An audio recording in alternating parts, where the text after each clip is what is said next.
right now? Would you? If I told you that this procedure costs you absolutely nothing, would you get in line? What if I told you that this free process that could save so many lives was organ donation? Hi, my name is Katie Short, and I'm from the Freedom Flickers 4-H Club of Hamilton County. And my name is listed on the Iowa Donor Registry's list. Today, I'm here to talk to you about organ donation, its history, the shortage, and how you can become involved. Organ donation can be defined by the UNOS, which is the United Network of Organ Sharing, as the removal of tissue from the human body from a person who has died recently or from a living donor for the purpose of transplanting or research. This procedure usually takes place with a human donor and can be used from a living or a recently deceased donor. And these organs can be anything from eyes to skin or bone marrow. The history of organ donation started in the early 1900s, and those first transplants were blood transfusions. And those had been happening for a long time. However, they weren't successful until the 1900s when blood types were first discovered. In France, in 1906, there were also kidney transplants. French doctors transplanted 40 kidneys from recently deceased patients into new patients, although most of those were unsuccessful. Those transplants were usually transplanted in places like thighs or arms, as opposed to the abdominal cavity where kidneys usually live. And so failure was very frequent. The first successful transplant occurred in 1954 into a man named Richard Herrick. He received a kidney from his twin brother, and that's where donations and transplantations really took off. However, there were more and more failures because of blood types or organ rejection. So in the 1970s, immunosuppressants were created, and that stopped the body from attacking the new organ that it wasn't familiar with. The most common organs to transplant are the heart, lung, kidneys, pancreas, intestine, and liver, with the kidneys being the most common and with the most need. And now for the shortage of organs. 70 people die or receive organs daily in the United States. However, another 20 people die waiting for the organ that will match their blood type and their body. 50 people can be saved from one person's donations, from different eyes, skin, bone marrow, just about anything that the body has to offer. 4,000 people are added to the waiting list each month in the United States. The grand total in the United States for the waiting list is at 114,000 people waiting. And the only way to prevent this huge shortage is for more and more people to become donors. For Iowa, nearly 1,200 lives have been saved because of organ donation. And although that's a fabulous number to hear, 59 of those organs have had to be shipped in from other states because we don't have enough donors here to match the people who need them. As of yesterday, 621 people are on the waiting list in Iowa for an organ. This is a good friend of mine named Austin DeMars. At this moment, he is 18. However, 4 years ago, he had to be put on the waiting list for a liver transplant. At the age of 14, his parents saw more and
is a healthy 18-year-old. In this fall, he will be moving into college and living a healthy, active life. He still plays baseball and basketball and hangs out with his friends. And it's just a real success story. His story moved me so much that I put my name on the Iowa Donor Network's registry. Just as I am here today to talk to you about becoming a member of them. Becoming a donor is super, super easy. Anyone can do it no matter what age you are. The first step is to sign up as a young teen, and it's a very easy thing to do. The person there will ask you different questions about your address and your phone number and different things, and eventually they'll get to a question, would you like to be an organ donor? The answer should be simple, yes. Yes, you want to be an organ donor. The next thing is to register online with the Iowa Donor Network's registry, and it's easy to do online at iowadonorregistry.org. From there, they'll ask you your name, your address, and basic things about you. What organs you'd like to donate, if there was anyone in particular you would like to donate your organ to, and if you're donating in memory or in honor of anyone. And then they will sign you up, and from there you can print off a donor card. This is encouraged to carry with you, so that way if anything happens or if anyone asks, you can say, yes, I am a donor, and be able to pull out that card with your information on it. The next step is the most important. Talk to your family about your wishes. If they don't know that you want to be a donor, chances are that those procedures will never happen and people can't get those organs when they're needed. My name is Katie Short, and today I have talked to you about organ donation, its history, its shortage, and how you can take those easy steps to become a member of the Iowa Donor Network's registry as well. I am a member of the Iowa Donor Network registry. Are you? This concludes my educational presentation. Are there any questions? Yes. The question was, can any age be active? And yes, they can. People under the age of 18 do need to sign a card with permission from their parents, and that's easy to do as long as, they have their parents' support. Are there any other questions? Yes. Can any organs be kept after they're donated? Can they be preserved for a while? Most organs, the question was, can any organ be donated and can they be kept for a while? Any organ can be donated, as well as bone marrow, which isn't technically an organ. But they can't be kept for a long time. Things like hearts or kidneys can only be kept for a matter of hours. And so it's really important to have donors available, right then. Yes? Are all donated organs transplants? The question was, are all donated organs transplants? And the answer to that is no. Some of them can be used for research. Scientists are working really actively right now with donated organs for research, things like diabetes and breast cancer, liver cancer, just about anything like that. Scientists are researching for cures for those. Are there any other questions? Yes. The live donors, I know the heart, you have to donate your heart, but what can you donate besides blood that you can still donate and keep living? The question was, what organs can be donated by a living donor? Kidneys can be transplanted, as I said earlier, in 1954, the twin brother donated his kidney. Also, you can donate blood, you can donate bone marrow, and I'm not sure if there are any others.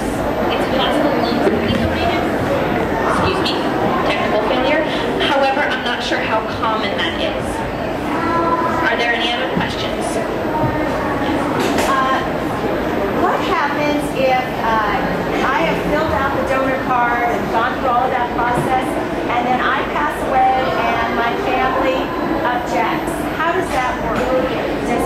Does the law come in and say, well, she signed this, so we're taking them, or do they do what the family wants?